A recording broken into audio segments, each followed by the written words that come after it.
Hello, BookTube. As you could tell, it's that time again. It's time for Sagalong, a venerable BookTube event originally created by Mark at Richardson Reads and Elena Macrodina, designed to celebrate the Norse sagas, the literature of the ancient Norse sagas that are so wonderful, such a remarkable body of literature, of world literature, a treasure of world literature.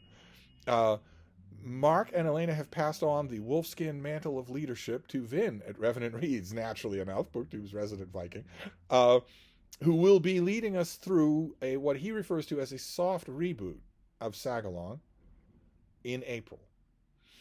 So you have another BookTube event hovering onto the horizon for April, but it's not as bad as it seems. The whole point of a soft reboot is that you want it to be inviting to newcomers. You want it to be low impact. And for that reason, we have chosen two very small Icelandic sagas, two sagas that are an hour's read both combined. You'll want to read a lot about them, I would think. Maybe try a couple of different translations. You'll have all the time in the world and all the elbow room in the world because we're not asking you to read a long saga. Instead, we're going to read two sagas that have been connected forever, for 1,000 years. And here's an old Penguin version of them. The Norse Discovery of America rather gives away the game, the title of this Penguin thing. This is the saga of the Greenlanders and the saga of Eric the Red. And between them, they aren't connected, but they, at least narratively, but they are connected in terms of subject matter. And between them, they more or less hint or care or think or thinking about the subject of how far to the east the Vikings actually reached in their oceanic voyages in that direction. Did they get to the maritime provinces of Canada? And if so, did they put down villages, postings, anything like that? Did they leave marks of themselves that are convincing and unambiguously theirs, archaeologically speaking? Did they get even further? Perhaps did they come to Hyde Cottage for wine and calzones? Well, these two sagas, each one of them is like 15 or 20 pages long, so they're not going to take you any time to read, and they both mince around that subject. They both deal with that subject at least a little.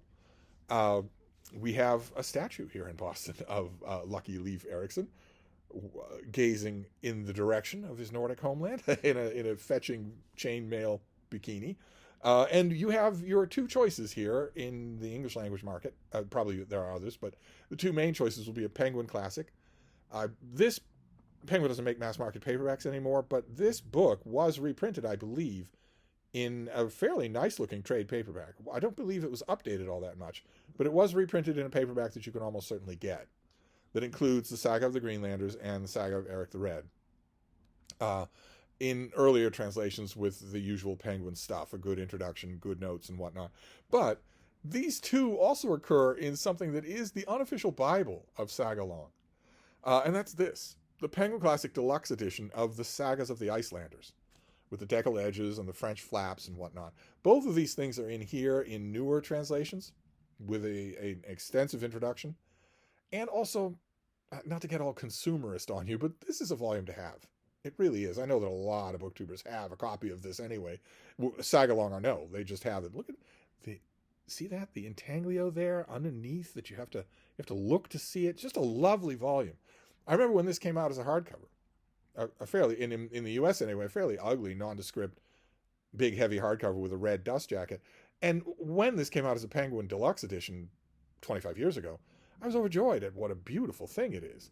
I go back to this volume all the time. I go back to it so often that when it occasionally crops up at the Brattle Bookshop, I get a new copy. Just because this is kind of a staple book. And both those sagas are in here. So let me know if you want me to find you a copy of this. Because we have time. This is going to be for April. And it's going to be a soft reboot. So it's not a lot of reading that we're requiring you to do. Not a lot. Two very brief sagas. It'll take you half an hour to read both of them. And then you can join us in the discussions that the various hosts will do. We have Vin, of course, is heading the event. I will be joining in the fun. We have Debs, Rainer Read Stuff. We have Jack at the Rambling Raconteur. There's a long history with the sagas, and we'll be making videos for the occasion. We have Scott Danielson, who will also be making videos, and from that group, you will get not only the various perspectives. I don't know how many videos each person will make. I will probably make a video for each of these sagas, even though they're very little. But you'll not only get varying perspectives there on what different people are noticing in these sagas, but you get a few tips on how to read them yourself. I think for most of the people who are involved in Sagalong, these two sagas will be rereads. Certainly they will be for me. But it'd be lots of fun. And it's a low impact event for April, which is what you need, because April is full of reading events, as every month is. So we're hoping to convince you to join us in April for Sagalong 2025. I'll see you there. Thank you, BookTube.